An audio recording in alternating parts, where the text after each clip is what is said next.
All right, what's up, everybody? Riley Omenson, host of The Next Round, here with my co-host, Roshan Kumar. We've got on two very special guests. We've got Landen, Holman and Brant, Wallace, co-founders of Momentum Marketing. 2024 was their inaugural year. They went from 0 to 10 million in the very first year of business. So super excited to have you guys on. Appreciate you. Thanks for having us. Yeah, We're thanks stoked. for having us. Yeah. So, Congrats, guys. That's huge. yeah, I Thank mean, you. That's you. massive, honestly. It was a lot of hard work, but honestly, we're pretty stoked about it. We're stoked for the next round and getting even bigger. But it was a fun first year jumping into it. Yeah. I mean, literally 0 to 8 figures. So as you guys know, podcast, we talk a lot about the financial side. We talk a lot about bootstrapping, getting the business started. How do you scale this thing? How do you grow it? A lot of our audience is in the home service space, right? Pest, solar, roofing. So I guess talk to me initially about your background, where you came from. I always like asking, how did you even get recruited in this space? Like, it's not, I woke up and I'm going to go knock doors. It's like, so Right. Where were you at the point of, hey, I'm going to dive in and figure this thing out? It's a good question. I'll attack it first off here. So I've been doing this 10 plus years, been doing it for a while.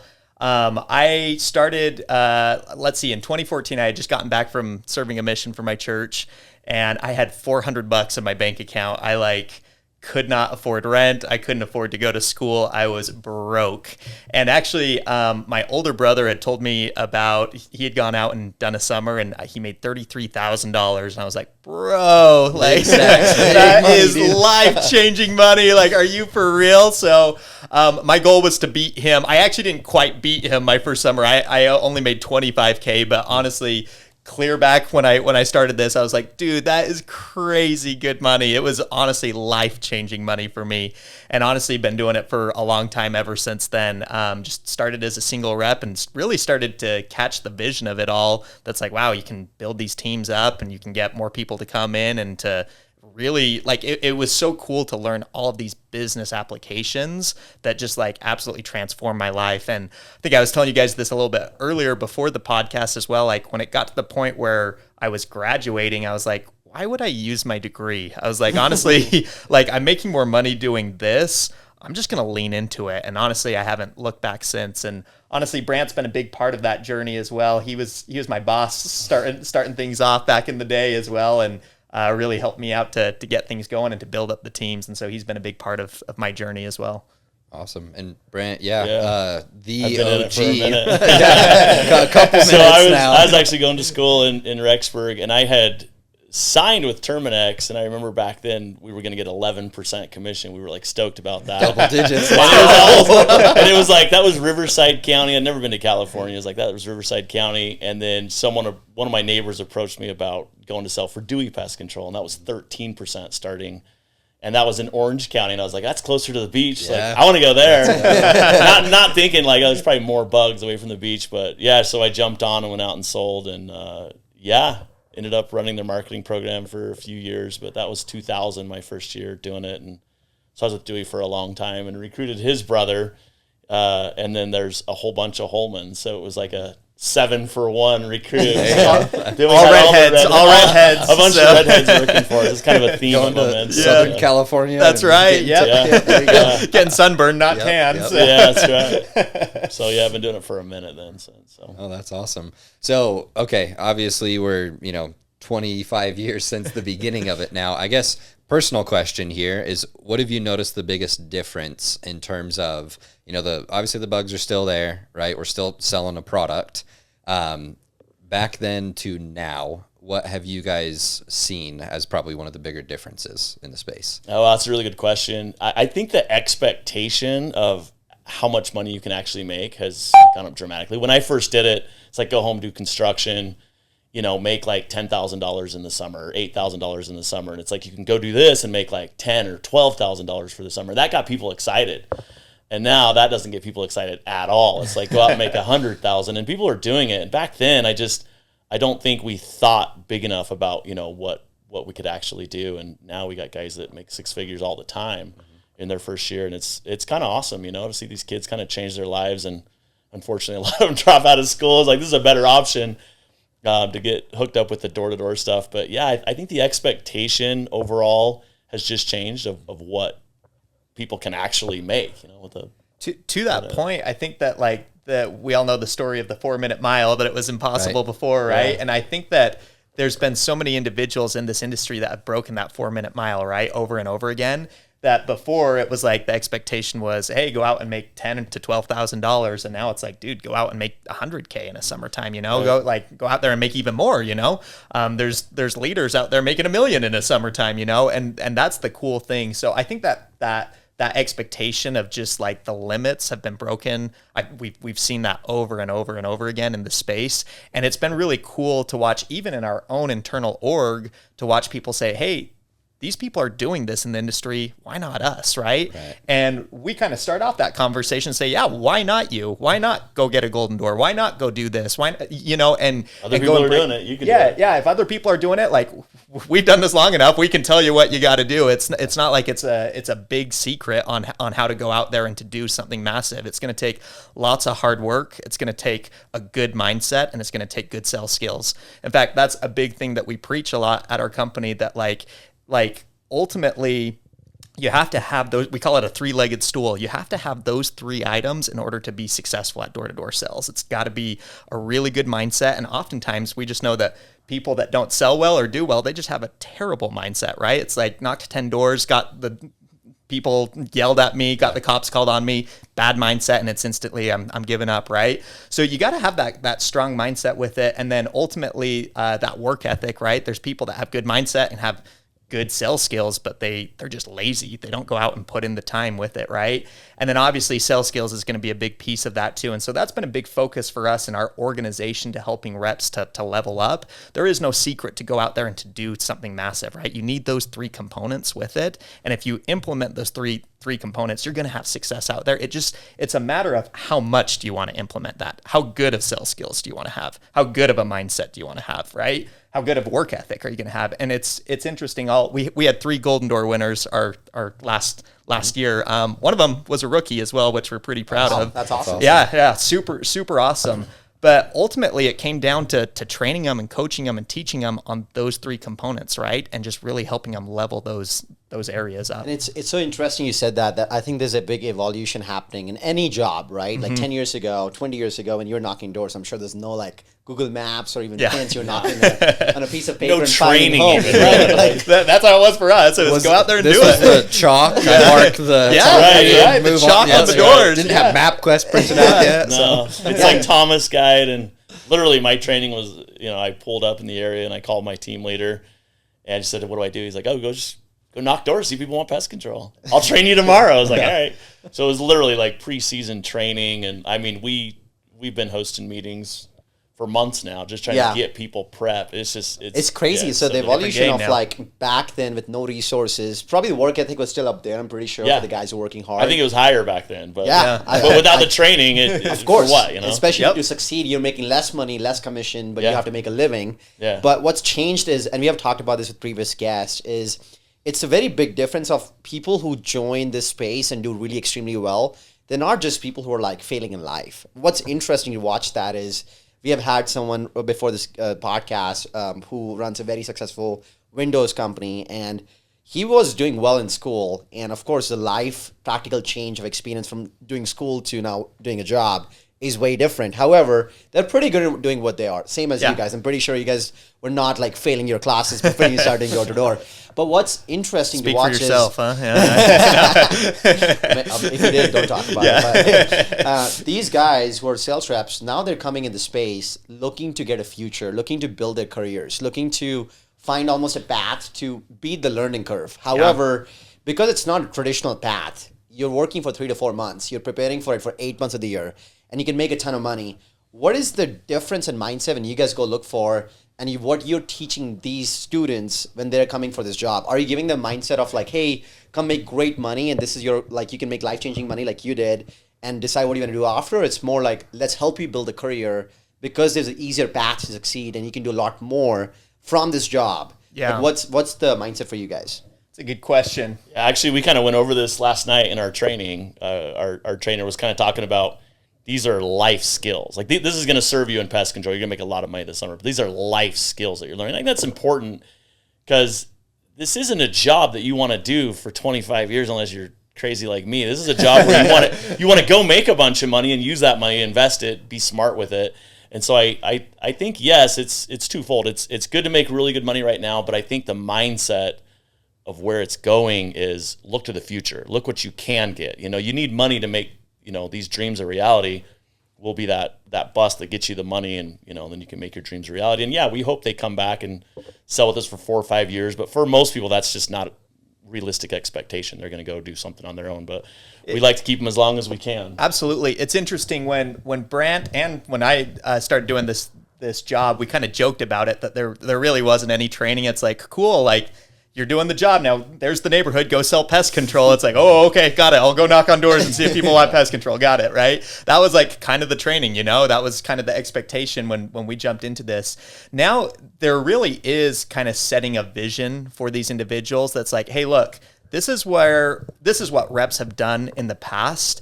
And this is like where we're going. This is the trajectory that we're looking at, and this is where we're trying to get to. And I think it really is important to paint that vision for lots of these reps, right? That for lots of individuals, they might look at this as like, hey, I'm going to be a one and done summer guy, like I'm going to go make my money and then I'm going to go do what I wanted to do, right? And that's a great option if you're looking into doing sales for like a quick solution, right? And then I think that there's lots of individuals where there's this long-term play of like, for myself, I didn't really have a plan to do it for multiple years. In fact, after my first year, I was kind of like, let's see if I can find a job where I can make that much money.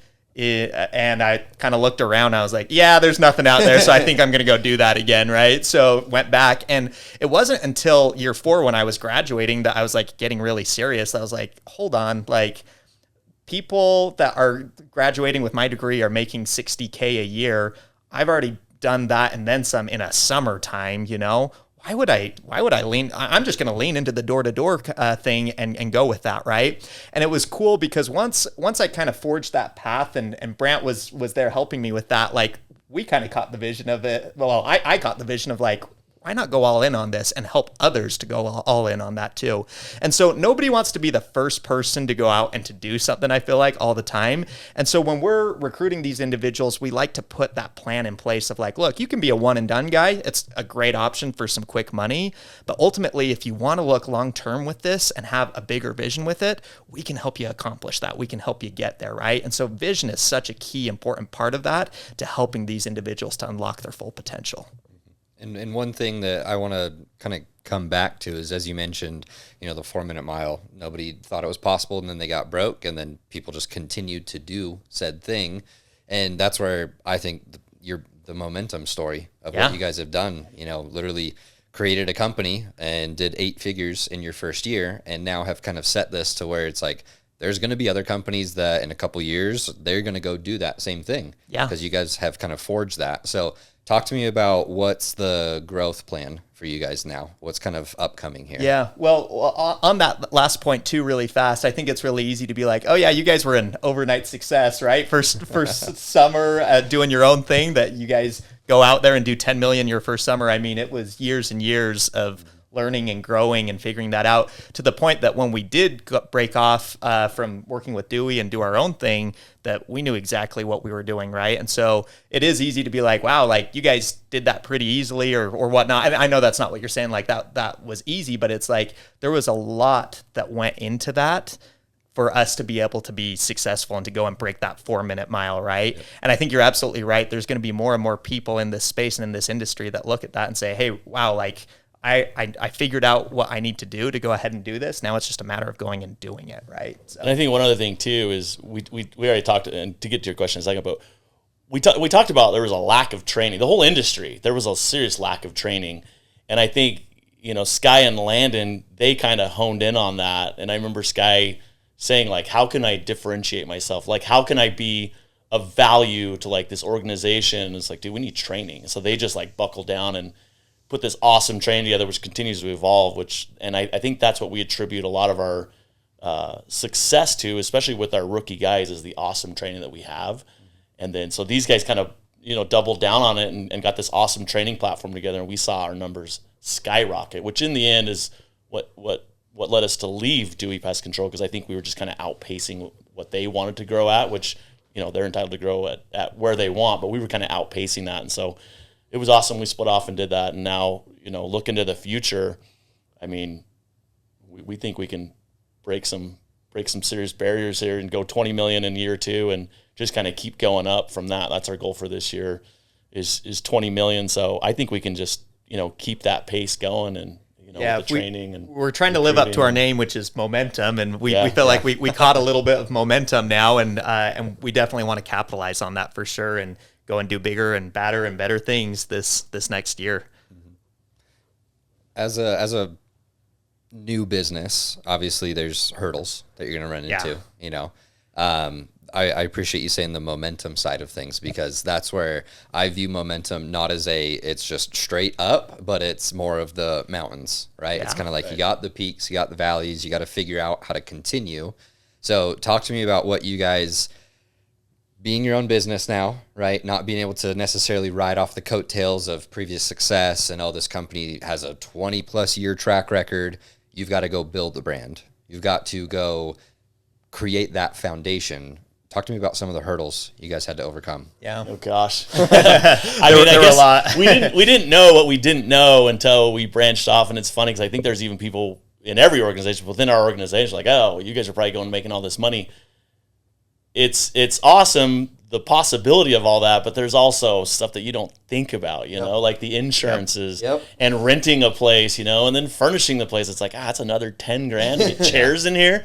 And so it's just lawyer fees, insurance. Yeah, like lawyer fees, looking over contracts, payroll stuff. Oh yeah, payroll stuff. And luckily we hooked up with Rosh here to do Sequify, but it's all stuff that we didn't know. We didn't know it, but we figured out real quick what we didn't know, and I think it is a little bit of a cost to get that stuff going, but to be your own boss and to kind of push forward and break down those barriers that we knew were there, but we knew we could get through them.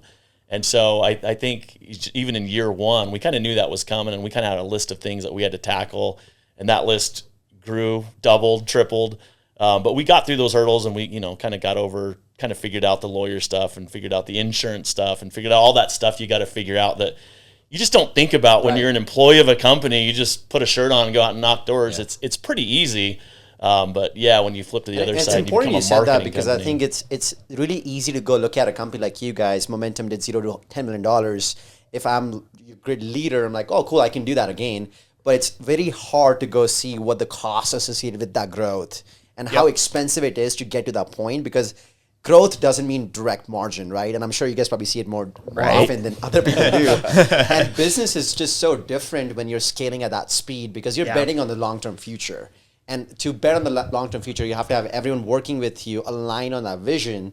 However, there'll be people who are not aligned, right? Like you said, there's people who come in the journey and make great money and they're gone, and you guys made no margins. But that was part of the success story. So I think there's so much hidden information which is never visible. But like you said, all these things are the learning curve. But once you get past that, that makes you guys really scale really fast. And I'm assuming that's the plan for. It's interesting too for someone that's thinking of going off and doing their own business and whatnot. I love the book 10X Rule by Grant Cardone. I think it's just such a great book. I try to read it like once a year. I've probably read it 10 times. It's a great book. But in it, he talks about like one of the rules of the 10X rule is that it's like things are going to be 10 times harder, take 10 times longer, require 10 times more capital than you imagine.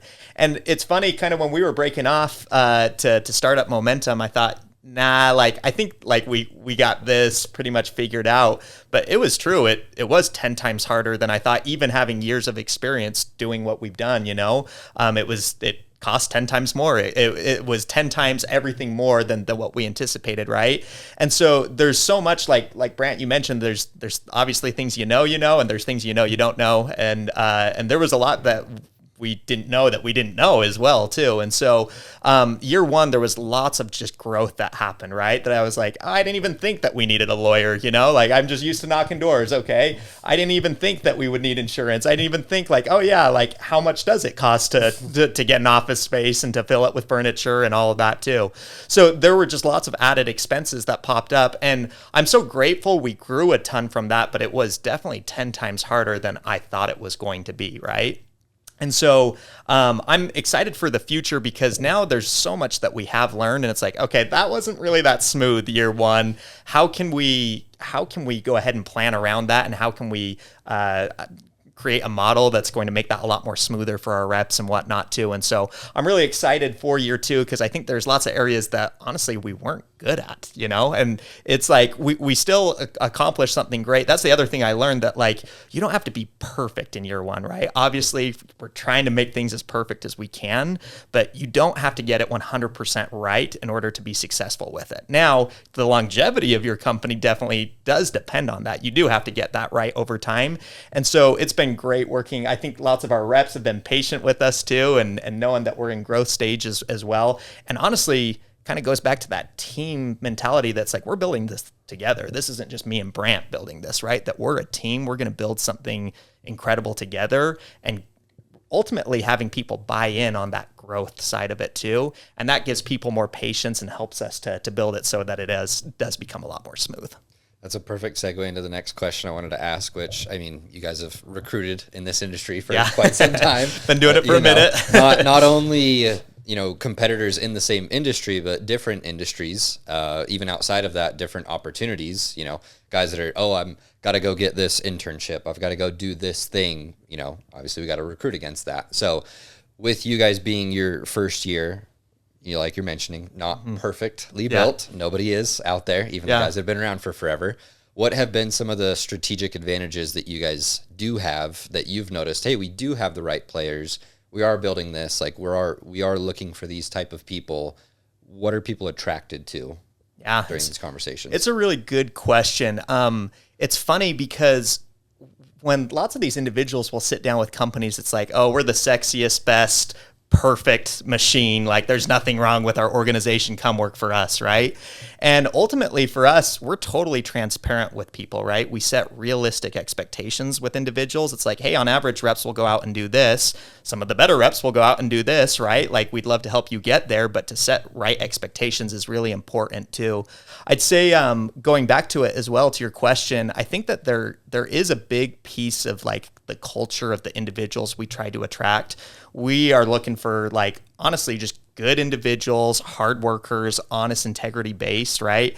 And I feel like there's a little bit of a different feeling when people walk through our door versus some of the other doors in the industry, right? That I think that people really feel a space where they belong and feel a space where like people are like, hey, I'm going to be cared about here. I'm not just a number to somebody. We always talk about people over profit, right? If we put the people first, the profit follows. And I feel like people really feel that in the recruiting space when they sit down and chat with us.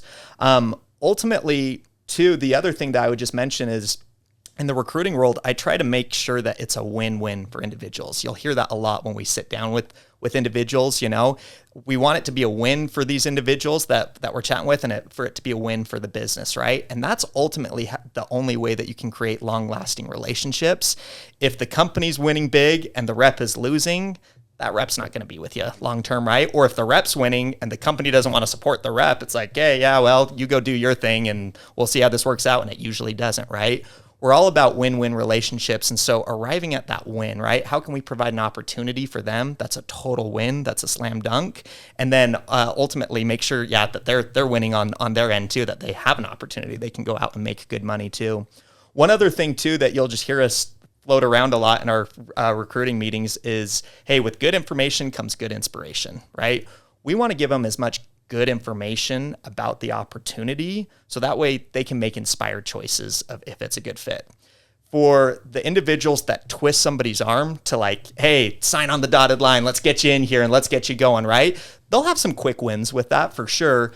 But if their heart isn't in it to begin with, they're not going to last long, right? When it gets tough, they're going to leave, So ultimately we want to make sure that truly their heart is in it at the end of the day. And the only way we can do that is by providing them with good information and letting them make the inspired choice, right? I'd say that we're very different in the recruiting space, that we're not hounding down on people and pressuring people to sign. That ultimately it's like, we want to make sure that this is a good environment and a good space for you. We'll be open books and share with you what it looks like. We're not perfect. And it's funny, by having that transparency, for some people, they're like, wow, every other company told me they were perfect, and you're the first one telling me you're not. Yeah. And ultimately, people can relate to that. They're like, oh, wow, okay, well, that's actually good to know that you guys do have some weaknesses, but I'm sure this other company has them. They're just not telling me they have them, right? And so by having that transparency, that vulnerability, if you will, that people relate to that. They're like, wow, there is something different here. Like, I feel like I'm not just having something crammed down my throat, but you guys actually want this to be a good fit for me. And if it is, the opportunity's there. And I think that leads to a little bit more deeper topic. I think you mentioned how you guys are more transparent, which leads to probably a better culture. I'm assuming you guys probably build on the culture more than just recruiting over capital, right? Yeah. So the vision probably is aligned towards how do we keep everyone more aligned on happiness, transparency, fairness. Now that leads to the next part of it is, as a business owner, I'm sure you have to be very optimistic. Yeah. Even if you're going through really tough challenges, knowing that you guys were in the first year of your business, sure, things went haywire a ton of times. How do you guys stay optimistic? Or is that something which you guys feel like that is you guys just work around your upper leadership? Because you guys can't complain to someone higher than you, right? And you're in your first year of business, you're going through the stuff and you're like, I have to make this work. What is your mantra, like, or your goal, or like your mindset of when you guys dealing with that? I think we're all real aligned, and it helps a lot because I've worked with Sky for a long time. I worked with Landen. He's our other co-founder, my brother. Yeah, Sky couldn't be here. Another red beard. He couldn't be here today, but we're all really aligned on what we want to do, and we got some really good key players underneath us. Like, our organization is unbelievable. Like the people that are working for us, the key players working underneath us, they believe in us, and they know that you're going to go through some crap. And we talked about sometimes 70% of the summer is crap. But you got to get through that. I mean, if you're trying to put on, $10-20 million in 4 months, like, there's going to be some hiccups for sure. And so what Landen was talking about is, a lot of people paint the picture of it's just, smooth sailing. It's never like that. You guys have been in the industry. It's just not like that. Even the companies that are 100% been around for a long time, it ain't smooth sailing. And we have some fantastic partners that we work with, and we try to really overqualify the customers to make sure our guys are going to have the best experience, but it's never going to go 100% like you plan. But the guys underneath us, I think, really believe in us, and they look to us. And it is a little bit of pressure, I think, but it's not like crazy pressure because we've been in the space for so long. We kind of know how to adapt. And some days you're going to have to drive an hour to area. Some days you're going to have to drive an hour and a half to area. We'll get you back on your feet. We'll get you a good place. But trust us, like, this is a process. You just keep doing what you're doing. Keep doing what we tell you to do, because we've been there before and we've seen, when things don't go according to plan, which is always. But we know there's a way to get through it. You know what I mean? I mean, Russ, you've sold. And so they trust us that we'll get them through it, and then you go out and just keep doing what you're supposed to be doing, and then you make the money that you think you should be making. It's so important to maintain that positive mindset, though, throughout that process. To your question, Rosh, I think that it's like there is nobody to complain to, and I've realized that it is real easy to like instantly go negative if you want to, right? And like, honestly, your business will not succeed if, like, for a rep that's knocking, you will not succeed if you go negative with it, right? Like, if you just have that bad mindset, I mean, it goes back to those 3 elements: work ethic, sales skills, and mindset, right? As a business owner, you have to have the mindset that things will work out. Honestly, when we're going through difficult problems that we didn't foresee, I just hear in my voice, I hear my head just over and over. It's like, things will work out, right? And I just keep repeating that to myself over, right? And that helps me with the optimism that it's like, okay, have hope, have faith, have belief that things will work out. Trust in the team and the members around you, right? And it doesn't mean that everything will go 100% perfect and peachy and 100% to plan. In fact, lots of times it doesn't go to plan, but ultimately having that faith and that belief that things will work out, it's contagious, honestly. If you have a negative mindset, like, as a business owner, that's going to spread throughout your organization like rapid fire, And so what's important too, when reps are conflicted with, or they bump into a problem and they come to you for a solution, and we might not have the solution, it's important to always instill that faith and that hope that things will work out. We're going to figure this out, right? And just instilling that faith and belief and hope in them, it makes all the difference from what I found, versus if we were like, oh yeah, you're right, dude. It's like, this is game over. Like, we're cooked, like we didn't think through this, honestly, like, you can see how that would make a rep get worried pretty quickly, right? But ultimately, by just having that positive mindset, let's spread that throughout the organization that, hey, things will work out and we got your back in this. No, you're good. I was going to say, a funny thing too is, like, when I'm down, like, freaking out, like, I'll call Landen, like, dude, talk me off the cliff here. And our partnership, I mean, when we formed our partnership, like, I really love these guys. They're rad guys, but, like, I didn't know how, like, well it was going to work. I mean, really, like cogs in a wheel. Like, if I'm starting on something and I can't finish it, call Landen, he picks up right where we left off. Call Sky, he picks up right where we left off. So we kind of support each other a lot too. And so if Landen's not available, like, immediately hang up, call Sky, like, hey man, talk me off a cliff. And so we kind of balance each other out too, And so there's always maybe someone who's freaking out a little bit, and everyone can kind of balance them back down, because you got to keep that vision, like you were saying. It's not all smooth sailing, but you got to keep that vision to the horizon and, keep going for it, and we'll get there. And not to pull out the Rocky quote here, but isn't it it's not about how hard you get hit, it's about how hard you get hit and you get back up. Yeah, Amen. Amen. Right? Yeah. And it's not about, things going perfectly and prepping for all this. It's like, I mean, it was your first year in business. You just had to go do the thing. You had to go out and figure it out and be like, hey, if areas weren't perfect, if licensing wasn't exactly what we wanted it to be, if, we didn't have routes taken care of, like, you just have to figure it out as you're going.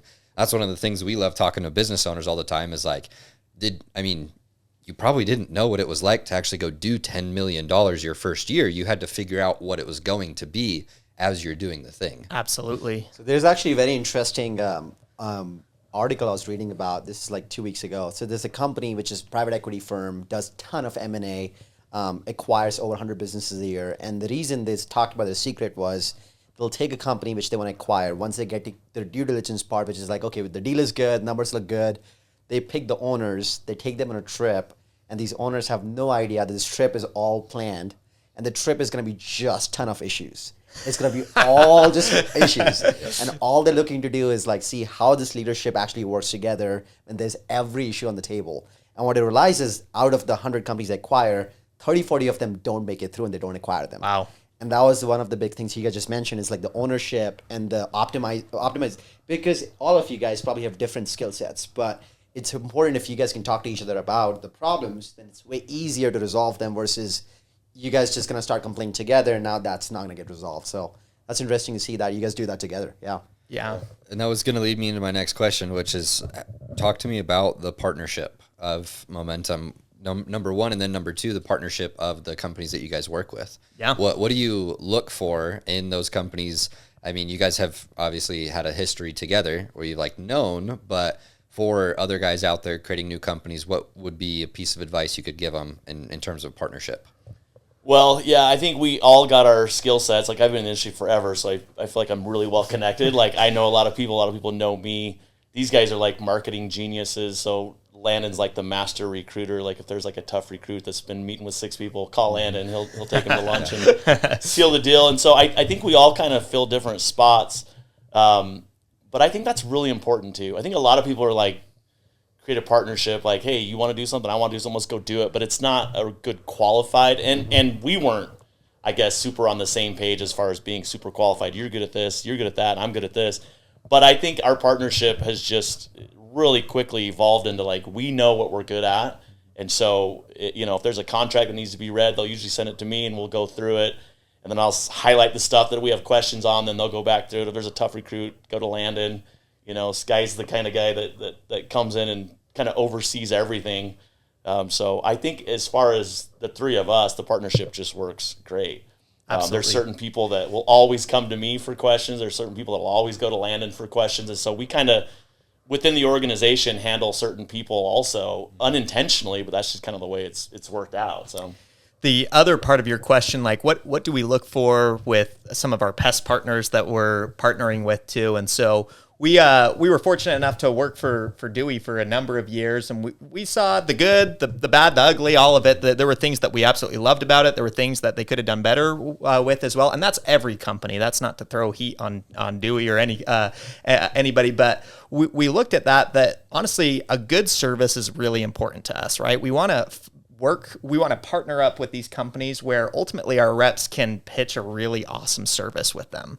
Another important thing to us is just like knowing that these partner companies have our backs.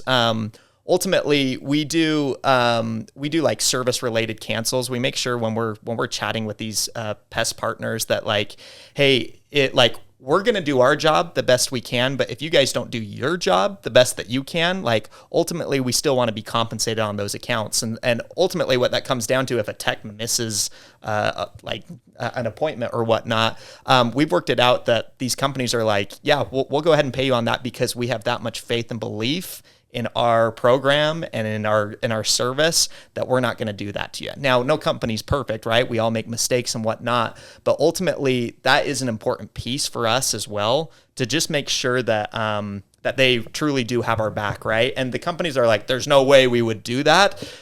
Like they're like, we're the best company in the world. I'm like, okay, put your money where your mouth is, right? And work with us on this. And it's funny that there's been pest partners that are like, we're not going to do that. It's like, all right, we don't really, have a desire to work with you, right? And so ultimately, that's an important part. But I'd say the biggest piece for us is just we both want to grow with it, right? If they have a can-do attitude and hey, we want growth, we love to bring the growth for them as well. I think that we've been in situations where there's companies where ultimately they're making millions and millions of dollars and they're like, what's $5 million more? What's $10 million more, right?